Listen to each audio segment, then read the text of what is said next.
Well, hello, everyone. Joanne Williams here for Anxiety Simplified, now going beyond psychology with the mother-daughter duo.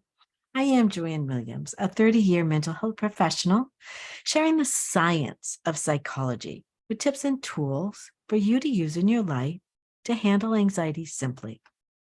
Seraphine is off today, but she is a mystic who goes beyond the mind's understanding for alternative ways of healing. Today's show is on 6 ways to conquer driving related anxiety and panic. As a 30 plus year mental health professional, I hear this issue a lot.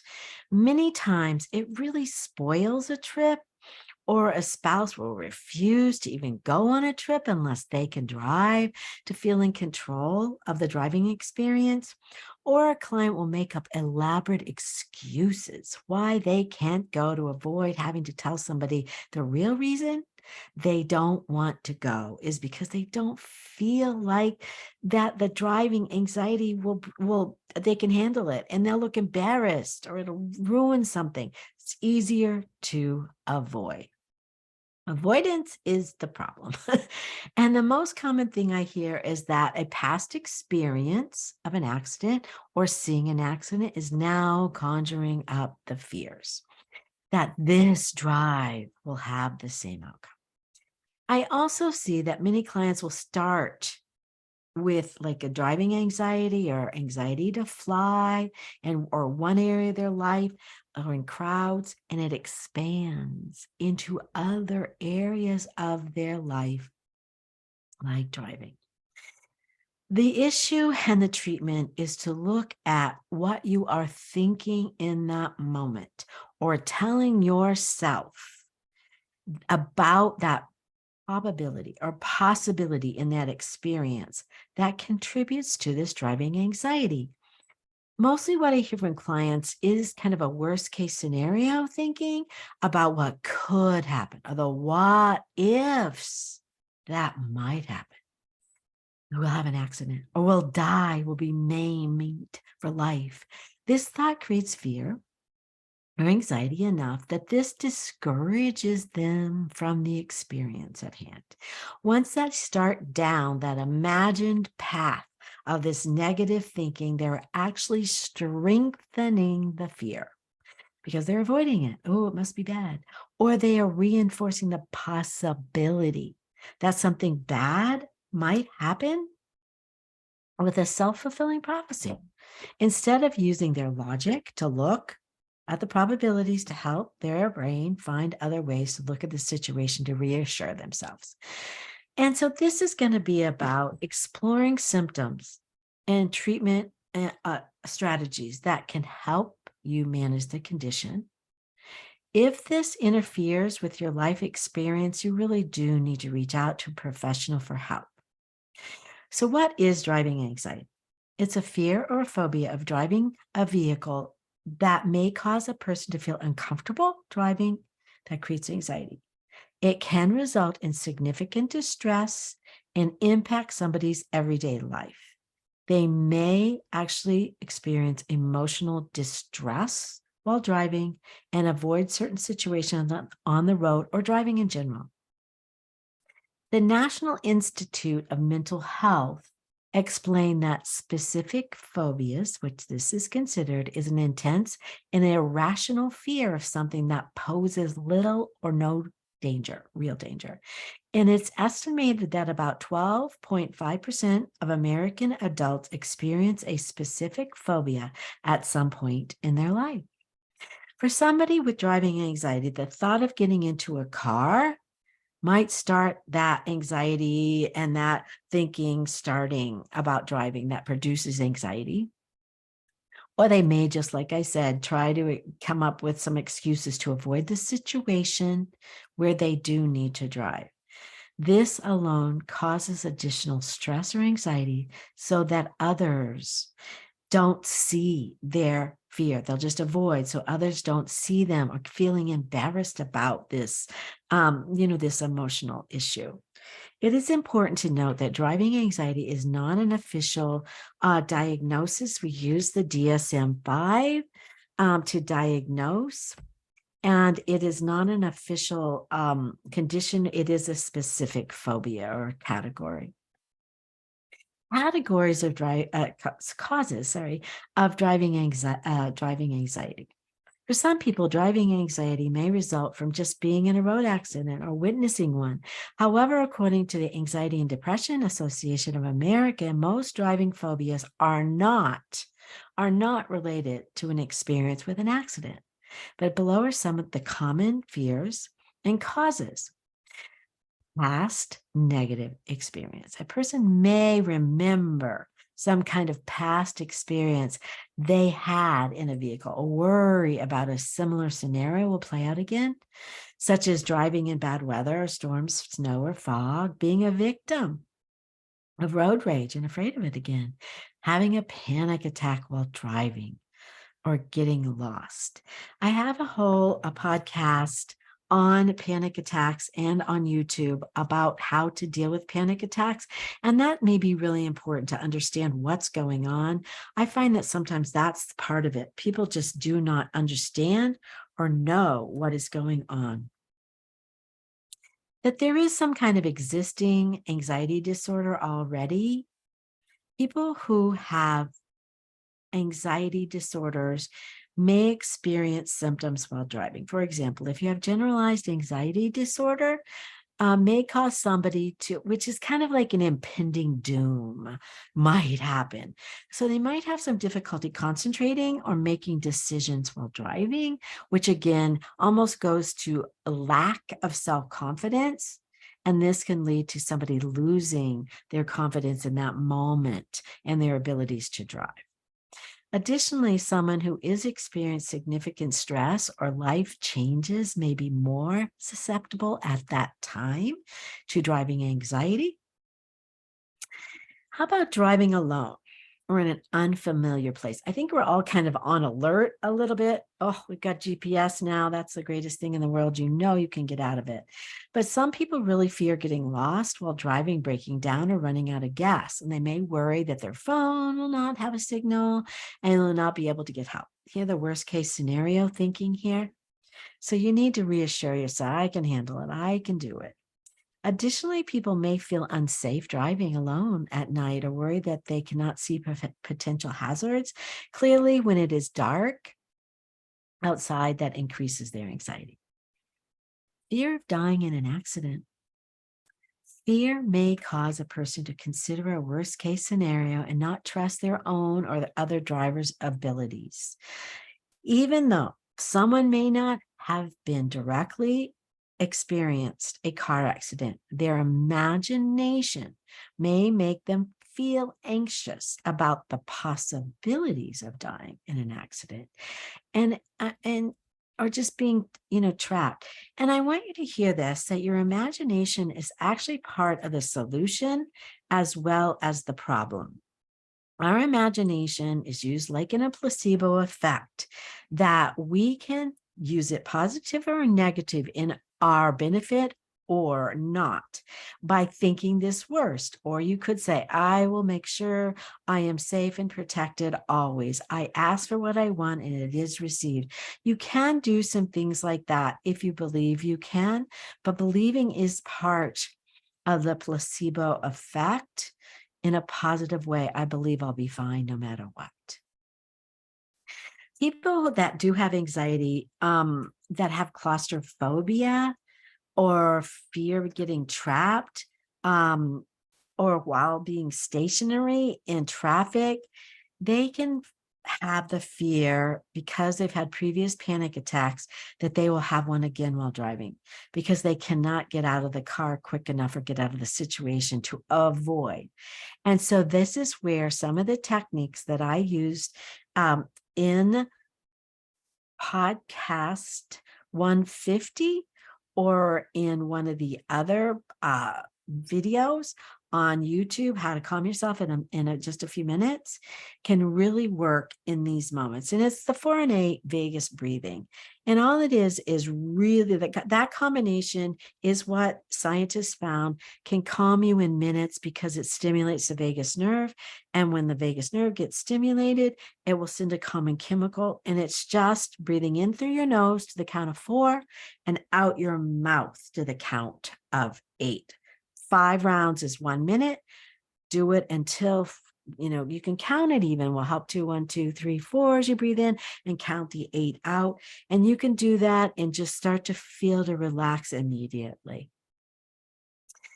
Losing control of the vehicle. Physical symptoms of anxiety, such as a racing heart, and these are of a panic attack, sweating, may lead somebody to believe they're losing control of their car and cause an accident. A person may be highly stressed, uncomfortable, clutching the wheel, worrying about other drivers might think of them. But a person that has panic or anxiety attack, there is an intense feeling of fear, that the racing heart and you're trembling, shaking, you can get nauseous, shortness of breath, lightheaded, or feeling faint. You cannot faint if you're breathing in through your nose and out your mouth. Just know that you're getting oxygen directly to your brain, and the right combination of CO2 and oxygen in your nose, out your mouth. So you can learn these techniques so that you can feel in control at any moment in time. Some of the treatments for driving anxiety. The most common treatment is cognitive behavioral therapy, exposure therapy, or virtual reality treatment. Cognitive behavioral therapy is really what I was talking about a little bit earlier, looking at what you're thinking about in the moment. If it is catastrophic or the what ifs, change it to feel reassured. Find a feeling that feels reassured or calms you. And it's not going to be, I'm going to die. So it's going to be, I can handle the situation. I will be fine. This is a challenge. I can meet it. I've got the skills. I'm just practicing it now. I'm not going to be perfect right now. I will be able to handle this. Now, exposure therapy is to slowly, and I mean slowly, in small increments of time, practice facing the driving anxiety and slowly increasing the time of driving while practicing thought refocusing techniques and breathing. Or you may want to just go to a parking lot, like if you're afraid of snow or fog, and just try it in a safe place. Or if you're afraid you're going to spin out in a safe place so you can see you can handle it. But this is exposing yourself to the situations that make you anxious, but do it really slowly. Don't do self-abuse and do it fast. And then you're not successful. You want this to be successful, that you can do it. Because the virtual reality headsets have come out now, you can use that as like race cars do on a racetrack to practice this and experiment and see it in reality, kind of virtual reality, and to visualize the experience of driving under certain conditions so that you can feel more successful. But you do want to seek to understand what triggers your anxiety so you can reframe the thoughts and so that you can feel a different feeling of confidence, reassurance. And mindfulness or concentrating on the moment can help you do that. Use the 4 and 8 breathing for relaxation and start to practice and drive outside of your comfort zone. And get specialized help from a professional if you cannot do this yourself. Okay. And that because there are and here are additionally 6 ways to help manage driving anxiety. Focus on the road ahead. Don't go ahead. Just focus on not the whole trip, just on where you're at right now. And don't think about the bridges or scariest parts. Just think about right now, I'm going to manage what's right in front of me. You're just going to follow that white line on the side of the road. That's all you have to do right now is follow the line. And And so that you really just kind of focus on what you can do right now instead of what you can't. You got to practice this because your mind will want to jump ahead. Nope, right now, focus on the line, just focus on it right in front of you. And so that you stay there.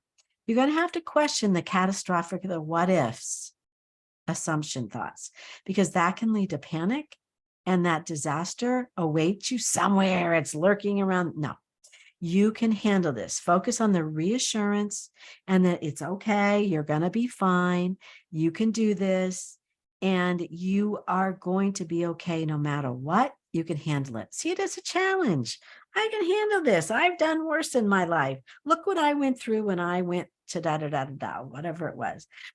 But and know that 99% of all of our worries never come true. So you do not have to focus on the worst, focus on the reassurance. Okay.